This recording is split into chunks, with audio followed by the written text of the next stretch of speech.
ছেলে সন্তান হোক কিংবা মেয়ে সন্তান হোক, তার ডান কানে আযান দিবে, বাম কানে ইকামত দিয়ে তাওহীদ এবং রিসালাত, আল্লাহ এবং রাসূল সাল্লাল্লাহু আলাইহি সাল্লামের ধ্বনিটি তাকে যখন শুনিয়ে দেওয়া হবে, শয়তান ওখান থেকে পালাবে। এতে করে শুরু থেকেই এই সন্তান আল্লাহ এবং নবী নিয়ে বেরিয়ে উঠবে।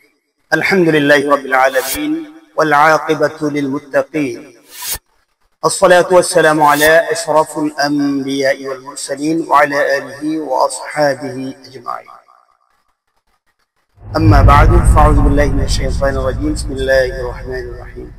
إن الله وملائكته يصلون على النبي يا أيها الذين آمنوا صلوا عليه وسلموا تسليما. اللهم صل على سيدنا محمد وعلى آل سيدنا محمد وبارك وسلم. আসসালামু আলাইকুম ওয়া রাহমাতুল্লাহি ওয়া বারাকাতুহু। প্রিয় দর্শকবৃন্দ, দূরের কাছে দেশ ও দেশের বাইরে যে যেখান থেকে কালচক্র 24 ইসলামিক লেকচারের এই অনুষ্ঠানটি উপভোগ করছেন, সকলের প্রতি আন্তরিক ধন্যবাদ ও মোবারকবাদ। প্রিয় বন্ধুগণ, পবিত্র কোরআন ও সুন্নাহের আলোকে এই ক্ষণস্থায়ী জগতে যদি সন্তানদেরকে নেক সন্তান, সুসন্তান হিসেবে যদি করতে চায়, অর্থাৎ পিতা মাতা যদি চায় যে আমার সন্তান মানুষ হোক, আমার সন্তান মানুষের মতো মানুষ হোক, আমার সন্তান নয়ন জোড়ানো সন্তান হোক, নেককার সন্তান হোক, দেশের জন্য এবং জনগণের জন্য উপকারী সন্তান হোক, মৃত্যুবরণের পরেও যে সন্তানের জন্য মানুষ দোয়া করবে, গর্ব করবে এবং আমাদের আমলনামায় আমাদের সন্তানদের কারণে আমরা নেকির ভাগীদার হব, যে সন্তান হবে আমাদের উপকারী সন্তান। পিতামাতা যখন নেক সন্তান কামনা করবে, গুণী সন্তান কামনা করবে, ইসলাম পিতামাতার প্রতি কিছু নির্দেশনা দিয়েছে। প্রিয় বন্ধুগণ, শুধুমাত্র একটি সুন্নাহের আমল যদি কোনো ব্যক্তি মা কিংবা বাবা হয়ে যদি পালন করার চেষ্টা করে, এতে করেও তার সন্তানটি গুণী সন্তান এবং সুসন্তান, নেককার সন্তান হওয়ার সম্ভাবনা ভাবে যখন কোনো মা বাবা সন্তানকে লালন পালন করে, আল্লাহর কোন বিধানের যখন তাওয়াক্কা না করবে, ওই মা বাবা এবং ওই সন্তান আল্লাহ তাআলার রহমত থেকে বঞ্চিত হবার কারণে এই সন্তান মা বাবার জন্য দুঃখ এবং কষ্টের কারণ হয়ে থাকে। বার্ধক্যকালে মা বাবাকে অবহেলা করে, মা বাবার উপর নির্যাতন করে, মা বাবার সাথে দুরাচরণ করে। প্রিয় বন্ধুগণ, একটি মাত্র সুন্নাহের আমল করলেই ইনশাআল্লাহ আপনার সন্তান হবে সুসন্তান। এই সুন্নাহটিকে খুবই অবহেলার চোখে দেখি, স্বাভাবিকভাবে দেখি, আমরা এই সুন্নাহের যত্নবান হই না।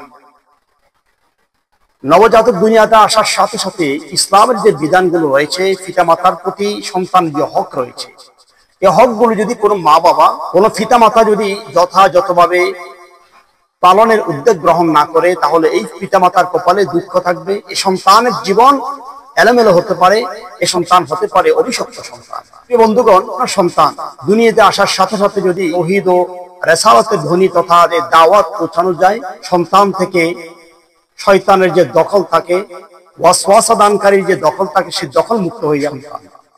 কাজে সেটি হাসপাতালে হোক, বাড়িতে হোক, যেখানেই হোক না কেন, সন্তান পুরুষ হোক কিংবা মেয়ে সন্তান হোক, ছেলে সন্তান হোক কিংবা মেয়ে সন্তান হোক, তার ডান কানে আযান দিবে, বাম কানে ইকামত দিয়ে তাওহীদ এবং রিসালাত, আল্লাহ এবং রাসূল সাল্লাল্লাহু আলাইহি সাল্লামের ধ্বনিটি তাকে যখন শুনিয়ে দেওয়া হবে, শয়তান ওখান থেকে পালাবে। এতে করে শুরু থেকেই এই সন্তান আল্লাহ এবং নবী নিয়ে বেরিয়ে উঠবে। সন্তানের জন্য আপনি অর্থবোচক সুন্দর একটি নাম নির্বাচন করবেন, যে নামে সন্তানকে আজীবন ডাকা হবে। এই নামটি যদি বরকতপূর্ণ না হয়, এই নাম যদি ইসলামিক না হয়, আল্লাহর কোন মাহবুব বান্দাদের সাথে এই নামের যদি কোনো সম্পর্ক না থাকে, বরকত শূন্য হয়ে বড় হবে। আপনি প্রথমতই রাসূলুল্লাহ সাল্লাল্লাহু আলাইহি ইসলামের সুন্নাহকে অবহেলা করে সন্তানকে রহমত শূন্য করে বড় করছেন। রাসূল পাকের সুন্নাহকে বাদ দিয়ে সন্তানকে লালন করা করে বড় করা অর্থ রাসূল পাক সাল্লাল্লাহু আলাইহি ইসলামের সুন্নাহকে পিচ দেওয়া মানে রহমত থেকে বঞ্চিত হওয়া। এই ওজন পরিমাণ রূপা দিয়ে ওজন করে, সেই রূপার মূল্য কত হতে পারে সেটিকে সদকা করবে। আপনি যদি এই শিশুকালে সন্তানকে উছিলা করে সাদাকা করেন, এই সন্তান আজীবন, আল্লাহ চাহে তো এই সন্তান আজীবন আপনার জন্য, আপনার মুরব্বীদের জন্য, আপনাদের নেকির জন্য সাদকা করবে। আকিকা করেন, মেহমানদারির আয়োজন করেন। আপনার সন্তান যতদিন দুনিয়াতে থাকবে, আপনি যে সন্তানের জন্য একটি জান কোরবানি দিয়েছেন, ছেলে হলে 2টি জান কোরবানি দিয়েছেন, আপনি আপনার সন্তানকে বিপদ অবমুক্ত করেছেন।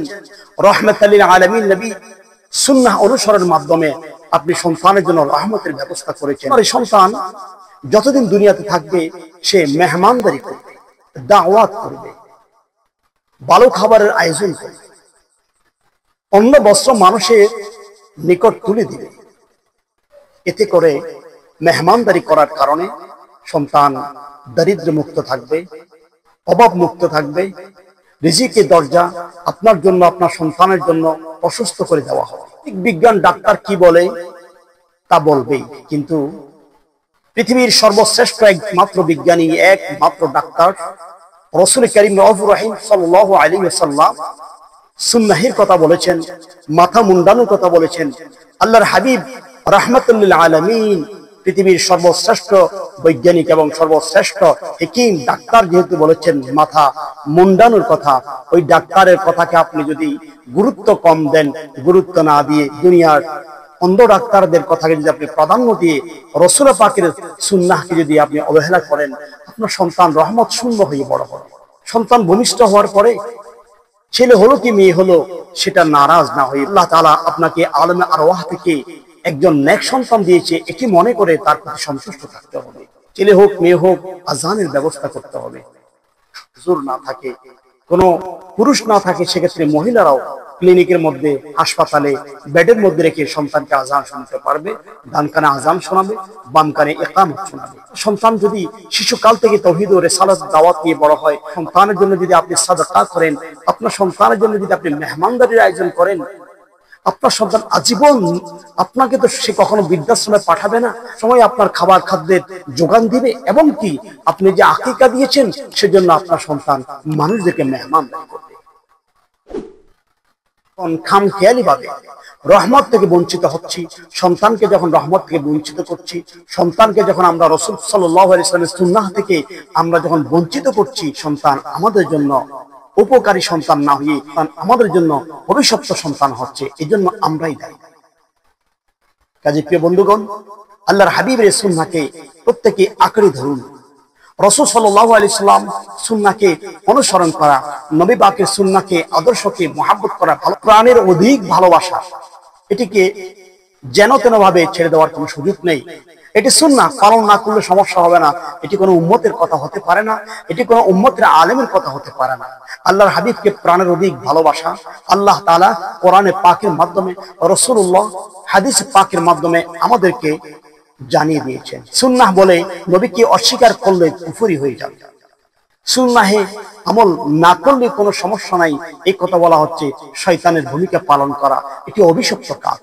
আল্লাহ সুবহানাহু ওয়া তাআলা আমাদেরকে রাসূল পাক সাল্লাল্লাহু আলাইহি ওয়াসাল্লামের সুন্নাহকে মহব্বত, রাসূলকে প্রাণের অধিক মহব্বত করে ভালোবেসে রহমত নিয়ে আমরা যেন আমাদের সন্তানদেরকে সুসন্তান, উপকারী সন্তান, নয়ন জোড়ানো সন্তান গড়ে তুলতে পারি। আল্লাহ তাআলা যেন আমাদের সন্তানদেরকে দ্বীনের জন্য, আল্লাহর হাবিবের জন্য যেন কবুল করেন।